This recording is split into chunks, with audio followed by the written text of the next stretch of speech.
Assalamualaikum warahmatullahi ta'ala wabarakatuh. Apa khabar adik-adik Akmal yang dirahmati Allah subhanahu wa ta'ala sekalian? Tak kiralah Akmal mana pun, Akmal pusat di Terengganu, Akmal Shah Alam, Akmal Batu Pahat, Akmal Bukit Beruntung, dan semua adik-adik Akmal yang dirahmati Allah. Apa khabar anda semua? Mudah-mudahan semua sihat belaka insya-Allah. Masih lagi bersemangat kan, masih lagi bersemangat untuk mengejar misi untuk khatam ataupun hafizah Al-Quran dalam masa 1 tahun insya-Allah. Okey. Pagi ni ringkasnya, seperti mana biasa, pagi ni Ustaz nak ajak santai-santai. Ustaz nak cerita satu lagi cerita tauladan yang insya-Allah kita dapat ambil pengajaran dalam cerita pada hari ini insya-Allah. Apa ceritanya? Kisah hari ini ialah kisah kura-kura dengan monyet. Kan inspirasi daripada kisah kura-kura dan juga monyet. Apa ceritanya? Okey. Pada suatu hari, once upon a time, seekor kura-kura sedang berjalan-jalan di tepi sungai. Tengah dia jalan-jalan, tiba-tiba dia tengok ada sebatang pokok yang sedang hanyut di tengah-tengah sungai. Dia tengok pokok tu, pokok apa di tengah-tengah sungai ni? Dia perhati, rupa-rupanya pokok pisang. Sebatang pokok pisang yang agak besar, ada daun panjang, ada akar-akar lagi. Mana datang pokok pisang ni? Mungkin ada runtuhan tanah, runtuhan bukit di mana-mana menyebabkan pokok tu jatuh dalam sungai.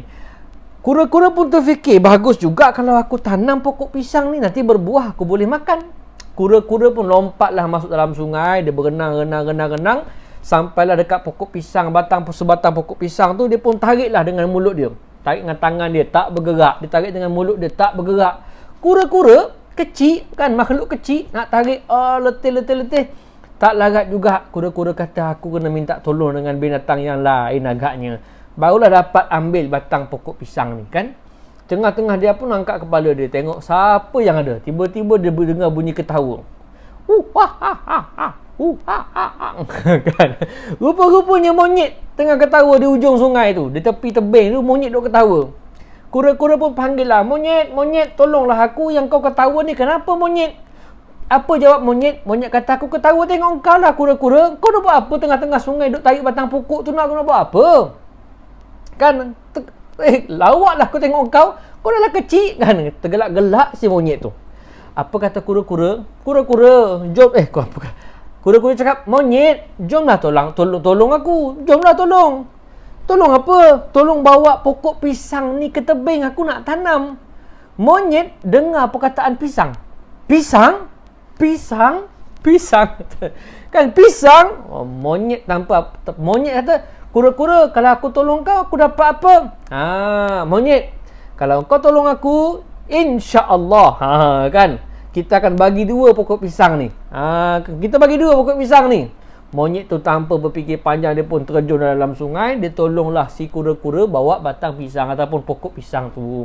Sampai ke tebing, kura-kura dengan monyet pun bawalah pokok pisang tu ke rumah si kura-kura di tepi tebing sungai.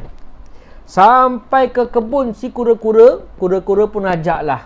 Jom monyet, kita tanam pokok pisang ni. Kan, kita tanam.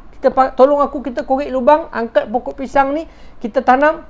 Apa kata si monyet? Dia kata, kura-kura, aku dah lah tadi tolong kau berenang, tarik pokok pisang ni, tiba-tiba kau nak ajak aku tanam pokok pisang di kebun kau.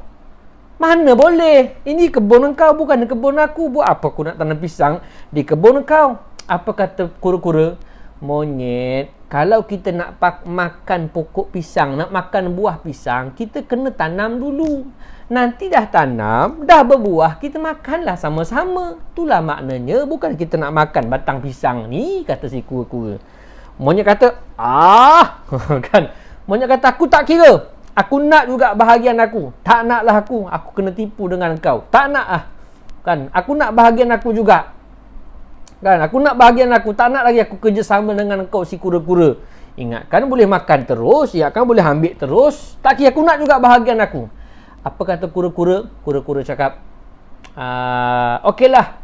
Kalau kau tak nak tanam dengan aku, kau nak bahagian kau juga, kita potong 2 lah pokok ni. Kan?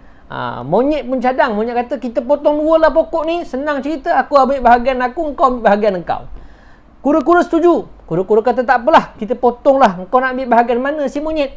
Monyet fikir, dia tengok batang pokok pisang tu kan.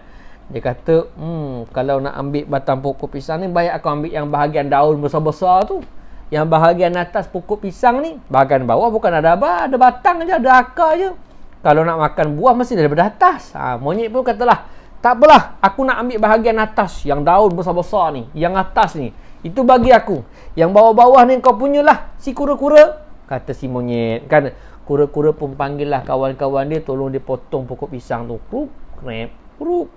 Kan kura-kura pun ambil lah yang bahagian bawah yang tak ada daun semua tu. Pisang yang bahagian atas tu, ataupun pokok pisang yang bahagian atas tu, monyet pun ambil lah dengan rasa megah dan juga bangga. Aku dapat bahagian yang besar, yang ada daun, yang sihat dan sebagainya. Seronok si monyet. Ringkas ceritanya, kura-kura pun ambil lah yang batang bahagian bawah ada akar tu kan, dia pun tanam lah kan, dia korek lubang, dia tanam. Manakala si monyet ni bawa balik bahagian atas pokok pisang tu yang ada daun-daun tu kan, dia bawa balik ke rumah dia, kawasan kebun di rumah dia, dia pun tanamlah bahagian atas pokok pisang tu. Adik-adik agak pokok mana yang berhasil? Kan bahagian mana yang berbuah dan berhasil?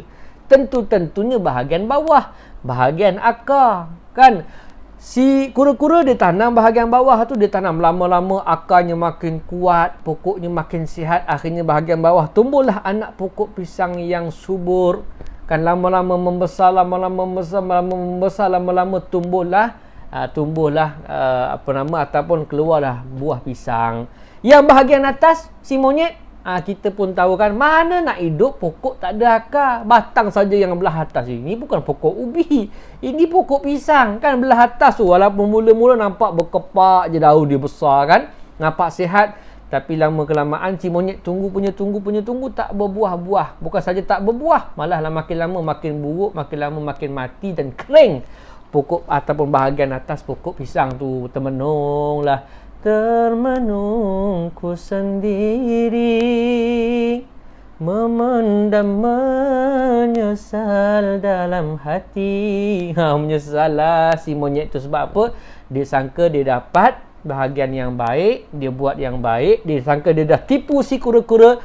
Rupanya dia yang tertipu, hasilnya apa pun tak ada. Kan? Jadi apa pengajaran daripada kisah monyet dan juga kura-kura ni, adik-adik akmal yang dirahmati Allah Subhanahu wa taala sekalian? Yang pertama, orang yang inginkan kejayaan, dia tidak boleh malas dan tidak boleh untuk tidak merasa susah. Pengajaran yang pertama, kesusahan adalah makanan untuk mendapat kejayaan. Kan? Kalau nak kejayaan mesti rasa susah. Takkan tak boleh rasa susah. Mesti rasa susah, mesti rasa perit, barulah kita rasa manisnya kejayaan. Kalau kita tak nak, kalau kita malas, kalau kita nak ambil yang mudah-mudah je, kita tak akan dapat kejayaan. Begitu juga orang hafal Quran. Yang hafal Quran ni, kalau nak berjaya hafal Quran, mesti bersedia untuk rasa susah. Susahnya nak hafal, susahnya nak dapat. Ya Allah, susahnya. Susah-susah itulah lama-lama jadi mudah dan insya-Allah akan dapat kejayaan. Kan? Kena mesti rasa susah. Kena mesti rasa nikmat ataupun menikmati rasa susah. Rasa susah insya-Allah Allah bagi kejayaan. Itu yang pertama. Yang kedua, jangan menipu diri sendiri untuk dapat kejayaan. Kadang-kadang kita fikir macam kita tipu orang. Macam si monyet tadi kan, dia rasa macam dia tipu si kura-kura, sedangkan sebenarnya dia tipu diri dia sendiri. Kan? Dia tipu diri dia sendiri.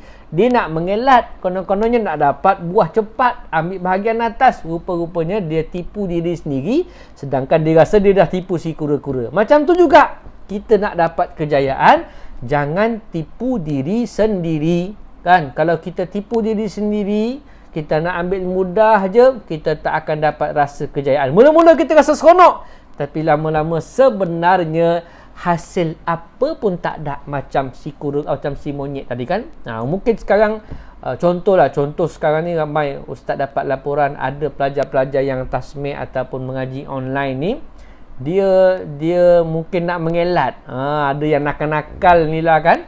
Dia nak mengelat. Dia tutup mata dah. Dia tutup mata tapi rupanya dia tengok Quran bahagian bawah tu. Mata macam tutup. Kan? Tiba-tiba mata dia tengok Quran. Rupanya ada Quran pula bahagian bawah tu. Kan? Subhanallah. Kan? Adik-adik sekalian, kita nak hafal Quran. Kalau kita hafal Quran, kita baca depan ustaz, kita sangka kita dah tipu ustaz. Sebenarnya kita tipu diri kita sendiri. Kalaulah esok-esok kita orang panggil Al-Hafiz, apa kita pun tak ingat ayat tu, kita pun tak hafal. Tasmik benda tasmik tengok mana aci kan, kita sebenarnya tipu diri sendiri, kita tak ingat pun. Orang je kata kita ingat. Mungkin ustaz cantik dia dah hafal sabak, sedangkan dia tak hafal pun benda tu, kan? Macam si monyet tadi lah. Kan akhirnya lama-lama matilah pokok pisang. Mati hafalan kita. Kering hafalan kita. Apa pun tak ada. Kan jadi jangan tipu diri sendiri. Kan. Ada kadang-kadang tu bukan setakat yang tutup mata tu. Ada yang tengah-tengah tasmik, dia tutup pula. Dia tutup pula video. Rupa-rupanya dia dah tengok. Kan. Itu kita tipu diri kita sendiri. Apa pun tak ada. Kita rasa mula-mula kita rasa banggalah. Yes, hari ni dapat sabak. Kita tak dapat sabak pun. Tak dapat pun nak tipu siapa. Mungkin boleh tipu ustaz sekejap, tapi kita tak boleh tipu diri kita sendiri. Kita tak boleh tipu Allah Subhanahu wa ta'ala. Malah lebih bahaya lagi, berdosa dengan Allah, berdosa dengan ibu bapa kita, berdosa dengan guru kita. Kita kena taubat. Cuma mungkin ada yang dah terbuat. Ustaz tahu ada yang terbuat ni, ada yang pernah buat, ada yang pernah kantoi, kan? Okey, sebenarnya Ustaz nak cakap macam mana kita manusia ni memang melakukan kesilapan. Memanglah kita kadang-kadang nak pujian, nak mak puji kita ingat sabak banyak kan, kita nak. Tapi kita mungkin ada yang dah terbuat tengok Quran untuk ambil sabak, tasmik, sabki ke, dia tengok Quran, kan? Bagi yang dah terbuat tu, kena hentikan perbuatan tersebut dan minta maaf dengan ustaz, minta maaf dengan ibu bapa, minta maaf dengan Allah. Kan kita semua salah, memang semua kita, tak ada manusia yang tak pernah buat silap, kan? Nabi SAW sebut kullu bani adam khata'un wa khairul khata'in at-tawwabun. Semua anak Adam, kita semualah, semua manusia ini melakukan kesilapan. Dan sebaik-baik orang yang melakukan kesilapan ialah orang yang bertaubat. Jadi mana-mana adik-adik yang pernah tengok Quran, cuba nak mengelat masa tasmik sabak dan sebagainya, minta ampun dengan Allah, taubat, jangan buat lagi. Jangan tipu diri sendiri, takut-takut kita jadi sama macam monyet tadi. Kan? Apa pun tak ada hasil pun, kita pun tak jadi seorang hafiz Al-Quran yang berjaya. Okey? Jadi jangan hilang semangat. Semua kita pernah buat silap. Ustaz nak kat mana buat silap tak apa, biasalah kita belajar daripada kesilapan. Yang tak boleh ialah kita berterusan dalam kesilapan. Itu tak boleh. Sekali-sekala kita terbuat silap, itu manusia biasa, tak ada siapa nak marah sangat pun. Tapi kalau berterusan dalam kesilapan, itu yang bahaya, itu yang kita kena ubah. InsyaAllah, mudah-mudahan kita belajar daripada kesilapan, kita belajar daripada pengalaman. InsyaAllah jangan kita jadi macam si monyet tadi. InsyaAllah jadilah macam kura-kura, rajin berusaha, akhirnya mendapat kejayaan dan kenyang makan pisang. Okey, jumpa lagi. Assalamualaikum.